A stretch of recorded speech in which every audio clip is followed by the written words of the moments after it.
Hello everyone, welcome back to सौर competition. और आज की इस वीडियो में हम 8 जून 2024 के करंट अफेयर के सभी महत्वपूर्ण क्वेश्चनों को करने वाले हैं और प्रत्येक क्वेश्चन से संबंधित इंपॉर्टेंट फैक्ट भी मैं आपको क्वेश्चन के साथ ही वीडियो में बताऊंगा, तो सभी वीडियो को अंत तक देखें। चलिए स्टार्ट करते हैं और पहले हम करते हैं कल की क्लास का रिविजन, यानी 7 जून की क्लास का रिविजन। विश्व खाद्य सुरक्षा दिवस ये कब 7 जून को मनाया गया है और खाद्य सुरक्षा के महत्व के बारे में जागरूकता बढ़ाने के उद्देश्य से इस दिवस को मनाया जाता है। और अमेरिका ने इंडो पैसिफिक भागीदारों के साथ कहाँ पर, सिंगापुर में स्वच्छ ऊर्जा पर बातचीत की है। और भारत का पहला शहरी रोपवे यानी रस्सी पर चलने वाला रास्ता, ठीक है, रस्सी पर जो हो इसमें ट्रैफिक चले करेगा, तो ऐसा भारत का पहला शहरी रोपवे ये अगस्त 2024 तक कहाँ पर, वाराणसी में बनकर तैयार होगा। और लोकसभा चुनाव 2024 में एनडीए को पूर्ण बहुमत प्राप्त हुआ है और कितने सीटें मिली हैं एनडीए को, 252 सीटें मिली हैं, ठीक है, 252 सीटें मिली है एनडीए को। और इन 252 में 240 सीटें किसकी हैं, बीजेपी की यानी भाजपा की, ठीक है। और जो दोस्तों इंडिया गठबंधन रहा है, इंडिया इंडिया गठबंधन, इसको मिली है 232 सीटें, 232 सीटें मिली हैं, ठीक है। और सूडान में रस्साकशी में भारतीय सैनिकों ने चीन के सैनिकों को हराया है और भारत ने भूस्खलन से प्रभावित पापुआ न्यू गिनी को $1 मिलियन की सहायता प्रदान की है। और भारतीय रिजर्व बैंक ने रिटेल डायरेक्ट मोबाइल ऐप जिसका नाम है प्रवाह ये लॉन्च किया है। और असम में IIM फुल फॉर्म है भारतीय प्रबंधन संस्थान, इसकी स्थापना को केंद्रीय मंजूरी मिली है। और राष्ट्रीय मानव अधिकार आयोग जिसकी स्थापना कब हुई थी, 12 अक्टूबर 1993 को, तो इसका कार्यवाहक अध्यक्ष किसे, विजया भारती सयानी को नियुक्त किया गया है। और जोपी ने साइबर सुरक्षा कार्यक्रम के लिए किसके साथ, गुरुग्राम पुलिस के साथ साझेदारी की है। दोस्तों करंट अफेयर की इस क्लास को यानी 7 जून की क्लास को यदि आप डिटेल में देखना चाहते हो तो इसका लिंक मैंने डिस्क्रिप्शन में दिया है, आप जाकर देख सकते हो। और करंट अफेयर की इस क्लास को डेली देखने के लिए आप हमारे चैनल के साथ जुड़कर चैनल को सब्सक्राइब करके बेल आइकन को ऑन कर लें। और अगर आपने अभी तक वीडियो को लाइक नहीं किया है तो लाइक बटन पर क्लिक करके वीडियो को अवश्य लाइक कर दें। चलिए बढ़ते हैं आज के करंट अफेयर के पहले क्वेश्चन पर। हाल ही में किसके द्वारा DRDO उद्योग अनुसंधान केंद्र की स्थापना की गई है? तो DRDO उद्योग अनुसंधान केंद्र की स्थापना किसके द्वारा की गई है? सही answer option number B, IIT Kanpur. IIT Kanpur जिसके निदेशक कौन है, प्रोफेसर मनिंद्र अग्रवाल, इन्होंने ही DRDO उद्योग अनुसंधान केंद्र की स्थापना की है। और देखते हैं IIT के इंपॉर्टेंट पॉइंट। IIT दिल्ली, हाल ही में IIT दिल्ली ने अबू धाबी जो राजधानी है UAE संयुक्त अरब अमीरात की, यहाँ पर अपना पहला शैक्षणिक सत्र 2024-25 ये शुरू करने की घोषणा की है। और IIT पटना को उसके लागत प्रभावी इन्वर्टर के लिए पेटेंट प्रदान किया गया है। और IIT मद्रास की ई-प्लेन की इलेक्ट्रिक एयर टैक्सी ये 2025 में लॉन्च होगी। और BEL ने क्वांटम टेक्नोलॉजी में सहयोग के लिए किसके, IIT मंडी के साथ समझौता किया है। और TCS और IIT बॉम्बे ने भारत का पहला क्वांटम डायमंड माइक्रोचिप इमेजर विकसित किया है। और IIT जोधपुर ने त्वरित रोग पहचान करने वाले नैनो सेंसर का आविष्कार किया है। IIT मद्रास में सरलीकृत 5G प्रायोगिक लाइसेंस ये लॉन्च किया गया है। और इलैयाराजा और IIT मद्रास इन्होंने मिलकर संगीत अनुसंधान केंद्र की स्थापना की है। और हाल ही में AFMS ने चिकित्सा उपकरणों के विकास और सैनिकों के विशिष्ट स्वास्थ्य मुद्दों में सहयोग के लिए IIT हैदराबाद के साथ समझौता किया है। नेक्स्ट DRDO के इंपॉर्टेंट पॉइंट देखते हैं। DRDO जिसकी फुल फॉर्म है defence research and development organisation, स्थापना हुई थी 1958 को और मुख्यालय है नई दिल्ली में। अध्यक्ष कौन है, डॉक्टर समीर वी कामत। दोस्तों जो इसके अध्यक्ष DRDO के डॉक्टर समीर कामत, इनका कार्यकाल हाल ही में 1 वर्ष के लिए बढ़ाया गया और कितना किया गया है, 31 मई 2025 तक इनका कार्यकाल कर दिया गया है। नेक्स्ट DRDO की स्मार्ट प्रणाली का कहाँ से, ओडिशा तट से सफलतापूर्वक उड़ान परीक्षण किया गया है। और DRDO और भारतीय सेना ने मिलकर MPA TGM हथियार प्रणाली का सफल परीक्षण किया है और DRDO के द्वारा स्थापित भारतीय नौसेना के लिए मूल्यांकन केंद्र स्पेस का उद्घाटन किया गया है और DRDO ने स्वदेशी तकनीक क्रूज मिसाइल का सफल परीक्षण किया है और DRDO ने स्वदेशी रूप से, पूरी तरीके से स्वदेशी है रूप से विकसित anti radiation missile Rudra AM-2 इसका सफलतापूर्वक परीक्षण किया है। नेक्स्ट क्वेश्चन, हाल ही में लोकसभा चुनाव में कितने मतदाताओं ने मतदान किया है? तो सही आंसर है option number B, 642 million. 642 million जो अब तक का रिकॉर्ड मतदान रहा है लोकसभा चुनाव का। तो लोकसभा चुनाव में 642 मिलियन मतदाताओं ने मतदान किया है और दोस्तों लोकसभा चुनाव 2024 में पूर्ण बहुमत NDA को प्राप्त हुआ है। NDA जो गठबंधन था किसका? भाजपा का अन्य पार्टी के साथ, ठीक।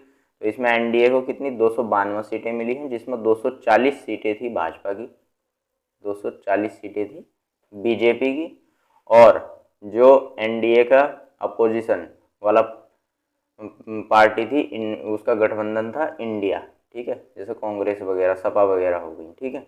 तो इंडिया को मिली हैं 232 सीटें, 232 सीटें और पूर्ण बहुमत के लिए 272 सीटों का होना जो हो किसी भी पार्टी के लिए 272 सीटों का होना जरूरी है। जो NDA ने 272 यानी 272 से काफ़ी ऊपर है NDA की सीटें 292 का बहुमत प्राप्त करके जो हो अब प्रधानमंत्री श्री नरेंद्र मोदी जो हैं ये तीसरी बार जो भारत का मतलब रिकॉर्ड प्रधानमंत्री बनने का रिकॉर्ड है, तीसरी बार, ठीक है, लगातार तीसरी बार प्रधानमंत्री की शपथ ग्रहण करने जा रहे हैं। नेक्स्ट देखते हैं, हाल ही में दिल्ली में कहां पर 52.9 डिग्री सेल्सियस का भारत का अब तक का सबसे रिकॉर्ड तापमान दर्ज किया गया है? तो सही आंसर ऑप्शन नंबर है मुंगेशपुर। दिल्ली में एक जगह मुंगेशपुर, यहाँ पर 52.9 डिग्री सेल्सियस जो भारत में अब तक का सबसे ज़्यादा तापमान है। इससे पहले भारत में अभी तक इतना तापमान कभी भी नहीं हुआ है। ये दिल्ली में 52.9 डिग्री सेल्सियस अब तक का रिकॉर्ड तापमान रहा है मुंगेशपुर का। नेक्स्ट क्वेश्चन, हाल ही में दक्षिण कोरिया ने किस देश के साथ वर्ष 2018 में हुए सैन्य समझौते को निलंबित कर दिया है? तो दक्षिण कोरिया ने, तो सही आंसर ऑप्शन नंबर सी, उत्तर कोरिया। दक्षिण कोरिया ने उत्तर कोरिया के साथ 2018 में जो समझौता किया था सैन्य समझौता, इसको निलंबित कर दिया है। उत्तर कोरिया की राजधानी है प्योंगयांग और राष्ट्रपति है किम जोंग, ये यहाँ के तानाशाह हैं, ठीक है। और दक्षिण कोरिया जिसकी राजधानी है सियोल, राष्ट्रपति है यू सुन येओल और PM कौन है दक्षिण कोरिया के? हान डक सू। अब दोस्तों दक्षिण कोरिया ने उत्तर कोरिया के साथ जो 2018 में सैन्य समझौता था इसको क्यों तोड़ा है, क्यों निलंबित किया है, क्यों रद्द किया है? तो इसका कारण क्या है? इसका कारण है कि उत्तर कोरिया ने जो हो हाल ही में एक मिशन चलाया है, अभी एक अभियान चलाया है जिसका नाम है गुब्बारा अभियान। ये किसने चलाया है? उत्तर कोरिया ने, गुब्बारा अभियान। अब ये गुब्बारा अभियान क्या है? तो दोस्तों इस गुब्बारे अभियान के अंतर्गत जो हो उत्तर कोरिया ने किसके? दक्षिण कोरिया के ऊपर, ठीक, गुब्बारों में खाद भरकर, सिगरेट के टुकड़े भरकर, बेकार कागज और भी जितने अपशिष्ट पदार्थ हैं वो सभी गुब्बारों में भरकर जो हो वो दक्षिण कोरिया पर गिराए हैं। किसने? उत्तर कोरिया ने। तो इस घटना के बाद ही दक्षिण कोरिया ने उत्तर कोरिया के साथ जो वर्ष 2018 में क्या हुआ था सैन्य समझौता हुआ था उसको निलंबित कर दिया है। नेक्स्ट देखते हैं, दूसरे AI सम्मेलन के दौरान दक्षिण कोरिया में AI ग्लोबल फोरम खोला गया है और दक्षिण कोरिया के वैज्ञानिकों ने मात्र 15 मिनट में हीरे के उत्पादन के लिए एक नई विधि विकसित की है।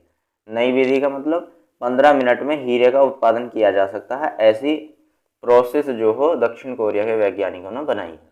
और दक्षिण कोरिया के वैज्ञानिकों ने कृत्रिम सूर्य में 100 मिलियन डिग्री सेंटीग्रेड का तापमान 48 सेकंड तक मेंटेन करने का रिकॉर्ड बनाया है और ये अब तक का सबसे ज़्यादा जो हो रिकॉर्ड रहा है, क्योंकि विश्व में किसी भी देश ने अभी तक कृत्रिम सूर्य में 100 मिलियन डिग्री सेंटीग्रेड का तापमान 48 सेकंड तक मेंटेन नहीं किया है। दक्षिण कोरिया पहला देश है जिसमें 48 सेकंड तक 100 मिलियन डिग्री सेंटीग्रेड का तापमान कृत्रिम सूर्य में मेंटेन किया है।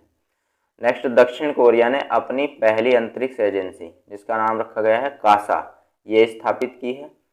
और दोस्तों दक्षिण कोरिया जो हो मार्च 2025 तक मार्स ग्रह पर यानी मंगल ग्रह पर जाने की योजना बना रहा है। नेक्स्ट क्वेश्चन, हाल ही में कौन 2024 ओलंपिक के लिए क्वालिफाई करने वाले पहले भारतीय मुक्केबाज बने हैं? तो सही आंसर है option number A, Nishant Dev.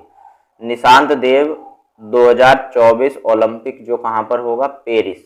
Paris जो राजधानी है किसकी? फ्रांस की राजधानी है ये, ठीक है। यहाँ पर जो ओलंपिक होगा 2024 का, पेरिस ओलंपिक 2024, इसके लिए क्वालिफाई करने वाले पहले भारतीय मुक्केबाज कौन? निशांत देव बने। नेक्स्ट क्वेश्चन, हाल ही में किस देश की अदालत ने गोल्डन राइस के व्यावसायिक उत्पादन पर रोक लगा दी है? सही answer option number C, Philippines देश की अदालत ने गोल्डन राइस की व्यावसायिक उत्पादन पर रोक लगा दी है। और फिलीपींस की राजधानी मनीला, मुद्रा फिलीपीन पेसो, और राष्ट्रपति है बोंग मार्कोस, और पीएम है शिंजो आबे। नेक्स्ट क्वेश्चन, हाल ही में किस देश ने दातो मुजफ्फर शाह मुस्तफा को भारत में अपना अगला राजदूत नियुक्त किया है? सही answer option number C, Malaysia जिसकी राजधानी है कुआलालंपुर, और प्रशासनिक राजधानी है इसकी पुत्रजया। राष्ट्रपति है महातिर मोहम्मद, और पीएम है अनवर इब्राहिम। तो दोस्तों मलेशिया ने दाता मुजफ्फर शाह मुस्तफा को भारत में अपना अगला राजदूत नियुक्त किया है। नेक्स्ट क्वेश्चन, हाल ही में भारत के नागी और नकटी अभयारण्य को महत्वपूर्ण आर्द्रभूमि की वैश्विक सूची को रामसर साइट भी बोलते हैं, इसमें सम्मिलित किया गया है। तो हमको बताना है ये भारत के किस राज्य में है नागी और नकटी अभयारण्य? तो सही आंसर है ऑप्शन नंबर बी, बिहार जिसकी राजधानी है पटना, सीएम है नीतीश कुमार, और गवर्नर है राजेंद्र अरलेकर। दोस्तों बिहार के जो नागी पक्षी अभयारण्य है और जो नकटी पक्षी अभयारण्य है, इन दोनों को आर्द्रभूमि की वैश्विक सूची यानी रामसर साइट में शामिल किया गया है। अब क्यों किया गया है, क्या कारण रहा है इसके बीच? दोस्तों बिहार में एकमात्र रामसर साइट थी, एकमात्र रामसर साइट थी जिसका नाम था कवर झील, एकमात्र रामसर साइट, ठीक। तो इसका नाम क्या था? कवर झील। और ये कवर झील, इसके बारे में हमने हाल ही में आपको बताया है कि ये जो कवर झील है ये अपने अस्तित्व का सामना कर रही थी, ये कवर झील, ठीक है। और एकमात्र ये रामसर साइट थी बिहार की, और यही अपने अस्तित्व की चुनौती का सामना कर रही थी। तो इस ही वजह से जो हो बिहार के ये दो जो अभयारण्य है, एक तो नागी पक्षी अभयारण्य, दूसरा नकटी पक्षी अभयारण्य, इन दोनों अभयारण्यों को रामसर साइट में यानी आर्द्रभूमि की वैश्विक सूची में शामिल किया गया है। अब दोस्तों क्वेश्चन यहाँ से ये भी बन सकता है कि नागी पक्षी अभयारण्य और नकटी पक्षी अभयारण्य को आर्द्रभूमि की वैश्विक सूची में शामिल करने पर रामसर स्थलों की संख्या कितनी हो गई है? तो अब रामसर स्थल जो है इन दोनों पक्षी अभयारण्यों को रामसर सूची में शामिल करने पर कितनी? 82 यानी 82 रामसर स्थल हो गए हैं विश्व में कुल, ठीक है। और दोस्तों ये दोनों जो नागी और नकटी पक्षी अभयारण्य हैं ये दोनों कहाँ पर हैं? ये बिहार में एक जिला है, बिहार के जो जिला है इसका नाम है जमुई जिले में स्थित है दोनों पक्षी अभयारण्य। तो ये भी आपको याद रखना, क्वेश्चन ये भी पूछा जा सकता है। नेक्स्ट क्वेश्चन, हाल ही में किस देश में अरुण 3 जल विद्युत परियोजना की हेड रेस सुरंग का उद्घाटन किया गया है? सही answer option number B, Nepal देश में अरुण 3 जल विद्युत परियोजना की हेड रेस सुरंग का उद्घाटन किया गया है। और दोस्तों नेपाल की राजधानी काठमांडू, राष्ट्रपति है रामचंद्र पौडेल, और प्रधानमंत्री है पुष्प कमल दहल प्रचंड। इन्होंने अभी हाल ही में चौथा विश्वास मत, 18 महीनों के अंदर चौथा विश्वास मत यानी कि चौथा फ्लोर टेस्ट पास किया है। और दोस्तों जो प्रधानमंत्री पुष्प कमल दहल, इन्होंने ही इस सुरंग का उद्घाटन किया है। मतलब जो सा ये अरुण जल विद्युत परियोजना की हेड रेस सुरंग थी, इसका उद्घाटन किया है। और ये जो परियोजना है अरुण 3 जल विद्युत परियोजना, अगर क्वेश्चन आपसे पूछ ले जाए कि ये परियोजना किस नदी पर है, तो सही आंसर है अरुण नदी पर। अरुण नदी पर इस परियोजना का उद्घाटन किया गया है और किसके द्वारा? नेपाल के प्रधानमंत्री पुष्प कमल दहल प्रचंड के द्वारा। नेक्स्ट इंपोर्टेंट पॉइंट देखते हैं, नेपाल। दोस्तों नेपाल के जो पर्वतारोही है जिनका नाम है कामी रीता शेरपा, इन्होंने माउंट एवरेस्ट शिखर पर ये 30वीं बार चढ़े हैं और इन्होंने अपने हाल ही के 22 मई के 29वीं बार के रिकॉर्ड को तोड़ा है। और दोस्तों ये 10 दिन के अंदर अंदर माउंट एवरेस्ट पर 2 बार चढ़ चुके हैं, एक 12 मई को और दूसरा चढ़े थे 23 मई को, 21 मई को, ठीक है, 21 मई को। तो 12 से 21 मई यानी 10 दिन के भीतर ही इन्होंने 2 बार माउंट एवरेस्ट जो विश्व का सबसे ऊंचा शिखर है, अगर इसकी ऊंचाई पूछी जाए तो 8,848.86 मीटर की क्या है इसकी ऊंचाई है। इस पर कामी रीता शेरपा 10 दिन में 2 बार चढ़ चुके हैं और ये 30वीं बार चढ़े हैं जो विश्व में सबसे ज्यादा बार। अभी तक 30 बार तक कोई भी जो नेपाल के इस पर्वत पर माउंट एवरेस्ट शिखर पर नहीं चढ़ा। नेक्स्ट, नेपाल के महालेखा परीक्षक और भारत के कंट्रोलर एडिटर ऑफ जनरल जो कौन है? गिरीश मुर्मू। इन्होंने ऑडिटिंग सहयोग के लिए मेमोरेंडम ऑफ अंडरस्टैंडिंग, इसका मतलब होता है समझौता ज्ञापन, इस पर हस्ताक्षर किए हैं। और नेपाल ने भारतीय क्षेत्रों को दर्शाने वाला 100 रुपए का नया नोट जारी किया है। अब दोस्तों भारतीय क्षेत्र को दर्शाने वाला मतलब क्या है इसका? यानी कि नेपाल ने अपना अभी हाल ही में 100 रुपए का नया नोट, 100 रुपए की नई करेंसी जो जारी की है और उस नोट पर भारतीय क्षेत्र के कौन कौन से क्षेत्र दर्शाए हैं? तो जो लिपुलेख दर्रा है उसके और जो काला पानी है उसके कुछ नए जिलों को जो हो इस नोट पर दर्शाया गया है। अब दोस्तों जो नेपाल में इस टाइम गवर्नमेंट है वो किसकी है? पुष्प कमल दहल प्रचंड की, यानी प्रधानमंत्री कौन है? पुष्प कमल दहल प्रचंड। अब ये जो हो पुष्प कमल दहल प्रचंड ये चीन के क्या है? समर्थक है। तो चीन के समर्थक है तो इन्हीं की सरकार में जो हो ये नोट जारी हुआ है। तो चीन के जब ये समर्थक हैं तो भारत के क्या हुए? विरोधी हुए। तो भारत के विरोधी हुए तो इसी वजह से इन्होंने भारतीय क्षेत्र को दर्शाने वाला ये 100 रुपए का नया नोट जारी किया है। और विश्व में अस्वास्थ्यकर हवा कौन सी होती है? जो स्वास्थ्य के लिए अच्छी न हो, ठीक है, जो हवा स्वास्थ्य के लिए अच्छी न हो। तो अस्वास्थ्यकर हवा वाली शहरों की सूची में काठमांडू शीर्ष पर रहा है और ये काठमांडू नेपाल की क्या है? कैपिटल है, राजधानी है। अब ये तो शीर्ष पर रहा है तो दूसरे नंबर पर कौन रहा है? भारत की जो राजधानी है नई दिल्ली, ये दूसरे नंबर पर रहा अस्वास्थ्यकर हवा की सूची में। और भारत और नेपाल ने आर्थिक साझेदारी को बढ़ावा देने के लिए B2B बैठक यानी बिजनेस टू बिजनेस बैठक की मेजबानी की है और इस बैठक की थीम क्या थी? तो उभरता नेपाल इस बैठक की थीम थी। और दोस्तों नेपाल अगले 10 वर्षों में भारत को 10,000 मेगावाट बिजली का निर्यात करेगा और बहुराष्ट्रीय सैन्य अभ्यास शांति प्रयास 4 ये कहां पर? नेपाल में शुरू हुआ है। और नेपाल की सरकार ने राम सीता मैरिज हॉल को डेस्टिनेशन वेडिंग हब के रूप में विकसित करने की घोषणा की है। जो नेपाल में राम सीता मैरिज हॉल था जहां पर माना जाता है कि भगवान राम की देवी सीता के साथ क्या हुई थी? शादी हुई थी। तो इस स्थान पर तो इसका नाम क्या रखा गया था? यहाँ पर राम सीता मैरिज हॉल रखा गया था। अब इसको नेपाल डेस्टिनेशन वेडिंग हब के रूप में विकसित करने की घोषणा कर चुका है। नेक्स्ट क्वेश्चन, हाल ही में शेख सबा खालिद अल सबा ये कहाँ के नए प्रिंस नियुक्त हुए हैं? सही आंसर ऑप्शन नंबर 1 कुवैत के नए प्रिंस के रूप में शेख सबा खालिद अल सबा इनको नया प्रिंस बनाया गया है, ठीक है। कुवैत की राजधानी है कुवैत शहर और मुद्रा है कुवैती दिनार। तो दोस्तों थैंक्स फॉर वॉचिंग, और वीडियो में हमारे द्वारा दी गई जानकारी आपको कैसी लगी हमें कमेंट बॉक्स में जरूर बताएं। और करंट अफेयर की इस क्लास को डेली देखने के लिए वीडियो को लाइक और चैनल को सब्सक्राइब करना ना भूलें। धन्यवाद।